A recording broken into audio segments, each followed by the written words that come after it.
이재명 더불어민주당 대표 구속 심사를 앞두고 여야의 대치 국면이 정점에 이르고 있습니다.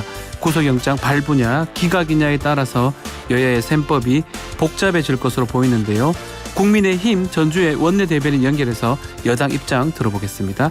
나와 계십니까, 의원님? 네, 안녕하세요. 반갑습니다. 전주혜입니다. 네, 의원님. 자, 윤석열 대통령 지난 주말에 미국 순방 일정 마무리하고 귀국을 했습니다. 자, 순방 성과 공유를 하면서 국무총리 해임 건의안 또 이재명 대표 체포 동의안에 대한 발언이 있을까 주목을 했었는데 별다른 얘기는 없었는데 그 이유가 뭐라고 보십니까? 그 윤석열 정부에 있어서 이제 최우선 국정 과제는 그 무엇보다도 이제 경제와 외교 아니겠습니까? 예. 그 대내외 복합 위기 속에서 또 국민들이 잘 먹고 사는 것이 큰 문제이고요. 이런 경제의 돌파구를 마련하는 것이 바로 윤석열 정부의 지향점입니다. 이제 그리고 지난 유엔 총회 방문을 해서 5일간 유엔 총회 기조연설이나 또 41개국 정상과 양자회담을 하고 여러 가지 그러한 대한민국 외교의 외연을 확장을 했죠. 네. 그래서 그런 것이 지금 현재 대한민국의 중요한 것이기 때문에 그 국내 어떤 정치적인 그 현황에 대해서 이해하는 것 자체보다는 네. 어떤 그런 경제나 그 외교에 집중하는 그런 모습을 좀 보이시는 것이라고 생각하고 있습니다. 대통령실이 현안 언급 않는 게 바람직하다 이렇게 얘기했는데 이 기조하고 같은 거다 또 계속 이어가는 거다 이렇게 봐야 되는 겁니까?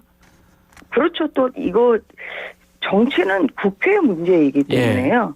예, 대통령실에서 언급하는 것 자체가 바람직하지 않다고 저도 생각합니다. 유승민 전 의원 인터뷰에서 이재명 대표 체포동의안 가결이 되면 오히려 윤석열 대통령이나 국민의힘의 위기일 수 있다 이런 얘기를 했었거든요. 예컨대 민주당 적으로 규정할 명분이 없어졌다. 이제 뭘로 때릴 거냐 이런 얘기를 했었거든요. 이 부분 어떻게 보십니까? 저는 개인적인 의견의 표명이라고 생각하고 있습니다. 예. 그래 될 리는 없다라고 생각하시는 건가요? 체포 동의안 가결은 그 오히려 국민들의 그 민심을 반영한 거 아니겠습니까? 예, 그렇기 때문에 그것이 위기일 수는 없는 것이고요. 오히려 이제 오늘 나오는 영장 발부 여부를 좀 지켜봐야 될 것 같습니다. 자, 이제 영장 실질 심사는 오전 10시에 있고요. 결과는 아마 새벽 무렵에 나올 것 같은데 판사 출신 아니겠습니까, 의원님? 예, 어떻게 전망하시는지 질문 좀 드려봐도 될까요? 영장 전담 판사에게는 굉장히 긴 하루가 되지 않을까 그렇게 생각이 되고요. 부담스럽겠죠, 아마 판사도. 무엇보다도 법과 원칙에 따라서 판단을 하면 되는 것이라고 생각합니다. 네. 그래서 제가 기록을 보지는 않았기 때문에 단언할 수는 없습니다만 그 여러 가지 상황으로 볼 때 제대로만 봐준다면 저는 발부가 될 거라고 생각합니다. 나경원 전 의원이 요즘 판사 누구 맞느냐에 따라서 로또다 이런 발언도 했거든요. 이 발언은 어떤 의미라고 봐야 됩니까? 얼마 전에 퇴임한 김명수 대법원장 6년 동안 사법의 정치화가 좀 라는 그러한 좀 기류가 생겼죠. 그러니까 좀 판사들마다 어떠한 그런 같은 사건이라고 하면 어느 재판부를 가더라도 비슷한 결론.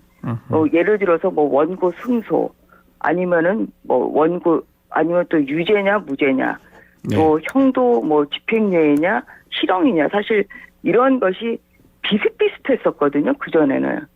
그런데 김명수 대법원장 6년 동안에는 어떠한 판사를 만나느냐에 따라서 결론이 굉장히 달라지는 그러한 사실 부적절한 그러한 현상이 생기고 있습니다. 그래서 이런 것을 꼬집어서 말씀하신 거 아닌가 싶습니다. 자, 그렇다면 지금 영장을 이제 심리하는 유창훈 부장판사 손에 결정이 난다고 봐야 될 것 같은데 이재명 대표한테 이게 유리한 겁니까? 불리한 겁니까? 그거를 그렇죠. 그래도 판사의 양심을 믿어야죠. 이건 뭐 유불리를 떠나서 그래서, 법적으로 판단할 것이다. 그래서 뭐 어떠한 영장 판사가 되면 네. 유리하다 불리하다 음흠. 그렇게 얘기하는 것보다는 네. 사법부의 양심을 저는 믿고 싶습니다. 그리고 며칠 전에 오히려 김의겸 민주당 의원이 김의겸. 예. 뭐 유창훈 부장판사와 한동훈 법무부 장관의 잘못된 뭐 그렇죠. 사실입니다만 예. 뭐 무슨 대학 동기다. 예. 뭐 그래서 아예 법무부에서 재판부를 결정을 했다. 음흠. 그래서 유리하게 작용하지 않겠냐 이런 말씀을 하셨잖아요. 네. 저는 정말 그런 것은 사법부의 독립을 침해하는 그런 발언이라고 생각을 하고 있고요. 네. 재판부가 여론에 흔들리지 않고 오로지 증거와 법리에 따라서 이 사건을 선명하게 판단해 줄 것으로 저는 기대합니다. 그렇다면 그 김의겸 의원 발언이 좀 재판에 영향을 미치려고 일부러 그렇게 했다고 이렇게 보시는 겁니까? 뭐 학번이 같다고. 만약에 이제 발부가 된다고 하면은 뭐 그렇게 또 구실로 삼아서 사법부를 또 공격할 수 있는 거 아니겠습니까? 그리고 오히려 뭐 친한 사이니까 뭐 영장이 발부될 수도 있다 이런 말 자체가 네. 판사의 어떤 그런 심리를 위축하게 할 수 있는 발언이기 때문에 최대한 자제를 했어야죠. 그래서 그런 면에서는 굉장히 부적절한 발언이라고 생각합니다. 자, 그리고 민주당 지도부가 구속영장 기각해달라는 탄원서를 제출해달라고 요청을 해서 좀 논란이 일기도 했는데 이 탄원서가 영장 실질심사에 영향을 줄까요? 영향을 거의 안 주죠. 뭐 그런 논리라고 하면은 뭐 저도 형사재판도 해봤습니다만 네. 탄원서 나오는 많이 내는 피고인들을 다 석방하나요?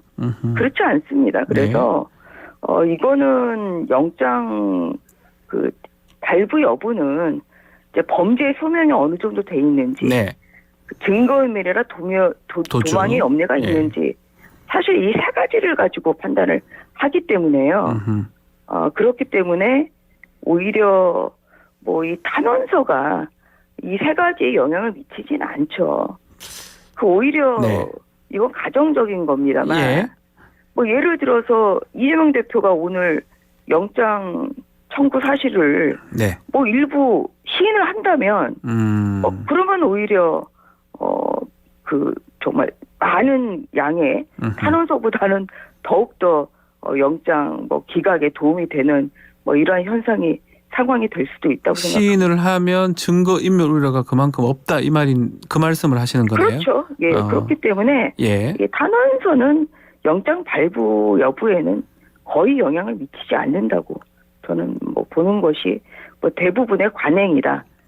재판에서의 대부분의 관행이라고 생각합니다. 그러면 이번 뭐 실제 심사에서 증거 인멸이 가장 큰 쟁점이라고 이렇게 보시는 겁니까? 지금 언론 보도도 그렇지 않나요? 지금 오늘 조간을 보더라도 그 야권 인사가 이화영 전 부지사에게 위에서 옥중 서신 써달라 한다. 진술 번복 요구하는 이러한 옥중 서신을 써달라 한다. 뭐 이러한 보도도 지금 나오고 있고, 근데 이러한 것이 이제 오늘 법원에 제출되는 수사 기록에 있다고 한다면 굉장한 큰 증거인멸의 염려가 있는 거죠. 지금 이화영 전 부지사의 재판이 2번이나 파행이 되지 않았습니까? 그렇습니다. 이화영 전 부지사가 이 방북 사실이나 아니면은 이 김성태 회장의 대북 성공 관련해서 이재명 대표에게 보고했다. 이 발언이 지금 나온 이후에 지금 2번의 재판이 파행이 됐고요. 그리고 어떠한 그런 이화영 부지사의 입을 막으려는 그러한 회유 시도가 있다는 정황이 너무나 많이 보이거든요. 그래서 이제 이러한 것이 기록에 담겨 있고 또 그러한 사실이 인정이 된다고 하면은 이것은 명백한 증거인멸의 염려가 있다고 봐야 되겠죠. 그래서 이러한 것이 오늘 영장 발부 여부에 저는 가장 큰 영향을 미칠 것이다. 그렇게 전망합니다. 자, 그리고 유시민 전 이사장이 옥중 결제 굳세어라 제명아 이런 발언을 했습니다.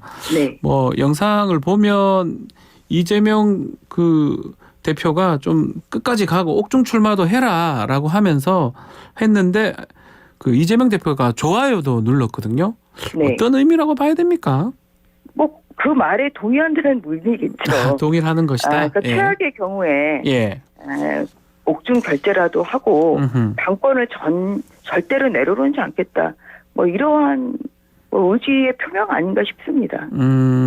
그렇게 또 민주당 갈 수도 있다라고 보시는 거군요. 좀 지금 민주당의 상황으로 봐서는 예. 저는 그렇게 되고 있는 거 아닌가요? 아하. 오히려 가결 투표한 사람을 지금 차출해내야 된다. 음흠. 지금 이렇게 좀 나서고 있고 네. 그렇기 때문에 그 오히려 지금 이재명 대표가 그런 당권을 더욱더 좀 장악을 지금 확실히 하고 있다. 뭐 이러한 것을 좀 보여주고 있고요.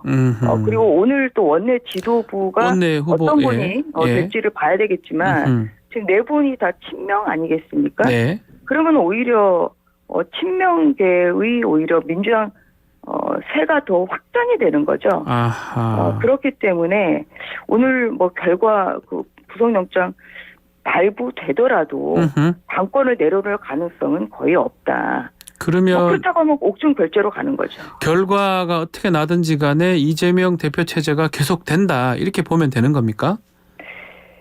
그럴 가능성이 많다고 저는 높다. 전망합니다. 아하. 자, 그럼에도 불구하고 지금 친명계, 비명계가 좀 갈등이 증폭된 상황인데 네. 뭔가 분당이라든지 탈당이라든지 이럴 가능성은 있을까요? 결과에 따라서? 그럴 가능성이 좀 많다고 전망을 하고 있죠. 예. 방금 이제 말씀드린 대로 어떤 그 비명계의 이제 찬성 투표에 대한 이제 비판의 소리가 있고 네. 지금 내분의 소리가 좀 나오고 있고 그렇죠. 또 원내 지도부마저 또 친명계가 지금 차지하게 되는 상황에서 그런 비명계는 설 자리가 없게 되는 것이고요. 네. 그렇게 돼서 공천 학살이 이루어진다면 뭐 그러면은 비명계가 당을 뛰쳐나갈 가능성이 뭐 굉장히 크다. 이렇게 전망할 수 있을 것 같습니다. 자, 그리고 뭐 이준석 전 대표가 민주당이 연말에 특검할 가능성이 있다. 4개 특검. 네. 자, 그 가능성 얘기도 했는데 이게 뭐 결국 검찰이 서로 압수수색하게 되는 뭐 그런 풍경도 좀 만들어질 수 있을까요? 어떻게 보십니까? 민주당이 사특검을 지금 뭐 통과를 한다는 좀 그런 뭐 말이신 것 같은데. 네, 맞습니다. 일단 그 법안에 대해서는 대통령의 이제 거부권이 있는 것이고요. 그래서 지금 뭐 예를 들어서 그 해병대, 그 상병 뭐 특검 같은 경우는 아직 국회를 통과를 하지를 않은 상태고, 예, 그렇기 때문에 뭐 지금 단원에서 어떤 그런 그 사특검을 할 가능성이 좀 있다고 그렇게 얘기하기는 쉽지는 않을 것 같고요. 아하. 아마 이제 이준석 전 대표 이제 말의 취지는 뭐 2개가 지금 패스트 트랙을 통과를 했거든요. 본회의에 지금 올라가죠. 그래서 이제 결국은 이제 이러한 것이 뭐 240일을 지나서 4개의 특검 법안이 국회를 통과할 가능성이 있다. 근데 이런 것을 염두에 두고 한 얘기인 것 같은데 방금 말씀드린 것처럼 대통령의 거부권 행사가 있는 것이고 거부권 행사를 안 한다고 하더라도 그래도 결과적으로는 그렇게 민주당이 생각하는 그러한 타이밍에 맞춰서 특검할 수 있을지는 좀 장담하기 어려울 것 같습니다. 자, 그리고 지금 또 문제가 되는 게 이균영 대법원장 지금 후보자 표결 부분입니다. 지금 연기가 된 상황인데 지금 청문 특별위원회 위원이시잖아요, 의원님. 현재 상황 어떻게 되는 겁니까? 참 답답하죠. 그 초유의 이제 대법원장 공백 상태가 일어났고요. 어제 뭐 대법관 회의를 이제 소집을 해서 이러한 사태가 초유의 일이기 때문에 그렇죠. 뭐 대행자의 권한이 어떻게 되는 건지 또 대법원장이 공석인 상태에서도 전원합의체를 좀 구성을 해서 심리를 할 수 있는 건지 지금 이런 것을 논의했다 지금 이런 보도가 나오고 있거든요. 그래서 이것은 그 상권 분립이 그 확고한 지금 대한민국의 상황에서 네. 한 축인 사법부의 수장의 공백 상태가 길어질수록 사법부의 독립이 침해받는 그런 상황이 나올 수 있다. 이런 면에서 매우 바람직하지 않고요. 네. 이제 오늘 원내 지도부 민주당의 원내 지도부가 꾸려지겠죠. 되지 않습니까? 예, 꾸려지겠죠. 그래서 원내 지도부가 구성이 되는 대로 조속히 10월 첫째 주라도 네. 이 이규영 대법원장 후보자 동의안과 관련한 이런 국회를 신속하게 열 필요가 있다고 생각합니다. 또한 네. 이 동의안 이외에도 88개 민생 법안이 있거든요. 네. 예를 들어서 머그샷법이랄지 국민들 관심이 많은 또 보호출산제, 그렇죠. 또 노란버스법도 있습니다. 그 개정안도 있습니다. 그래서 이런 민생 법안들이 지금 줄줄이 국회 본회의 통과만을 지금 기다리고 있는 상황이기 때문에 네. 민주당 새로운 지도부가 구성이 되는 대로 하루빨리 국회를 본회의를 열어서 이런 동의안뿐만 아니라 네. 88개 민생 법안을 빨리 처리해야 된다. 그러한 생각을 가지고 있습니다. 자, 마지막으로 지금 또 중요한 게 강서구청장 보궐선거입니다. 좀 네. 상당히 패배할 때는 큰일 날 수 있다. 이런 우려의 목소리도 있는 것 같은데 당내 분위기도 좀 궁금하고요. 안철수 의원 또 나경원 전 의원까지 합류했다는 소식도 있습니다. 어떻습니까? 네. 이번 보궐선거는 딱 한 군데 선거죠. 네. 네. 뭐 강서구청장 보궐선거 하나이기 때문에 네. 국민의힘으로서는 당연히 당력을 총동원을 해서 그렇게 해서 이제 승리를 위해서 최선을 다해야 되는 상황입니다. 아하. 그래서 아직 그 선거까지 좀 시간이 있기 때문에 예. 모든 의원들뿐만 아니라 이제 모든 당력을 이제 정말 총력을 모아야 될 그런 시기이고요. 뭐 그런 면에서 또 중도의 확장세를 가지고 있는 뭐 안철수 그 의원이랄지 나경원 또 전 의원. 수도권의 뭐 나경원 또 전 대표랄지 이런 분들이 당연히 모든 힘을 보태야 되겠죠. 그래서 저희는 승리한다는 그러한 희망을 가지고 이 보궐선거의 승리를 위해서 최선을 다할 것입니다. 홍준표 시장이 지면 메가톤급 충격이다 이렇게 얘기했던데요. 그 부분은요? 아무래도 네. 이제 뭐 승리가 저희는 최선이라고 생각을 하고 있고요. 네. 다만 이제 그렇지 못할 경우에는 뭐 여러 가지 상황을 가정을 할 수가 있죠. 그래서 뭐 아무래도 뭐 선거가 또 내년에 총선을 앞두고 그렇죠. 열리는 그러한 보궐선거이기 때문에 이제 패배하게 된다면 정말 뭐 수도권 위기론 뭐 이런 것이 더 확산될 수가 있는 상황이기 때문에 네. 저희도 위기의식을 가지고 현재로서는 최선을 다하겠다. 어떤 뭐 된다 안 된다 그렇죠. 뭐 이런 것을 지금 뭐 미리 상정하지 않고요. 저희는 잘 될 수 있다는 그런 희망을 가지고 최선을 다하도록 하겠습니다. 알겠습니다. 자, 오늘 말씀은 여기까지 듣겠습니다. 감사합니다. 네, 감사합니다. 전주의 국민의힘 의원과 함께했습니다. 3부 마치겠습니다.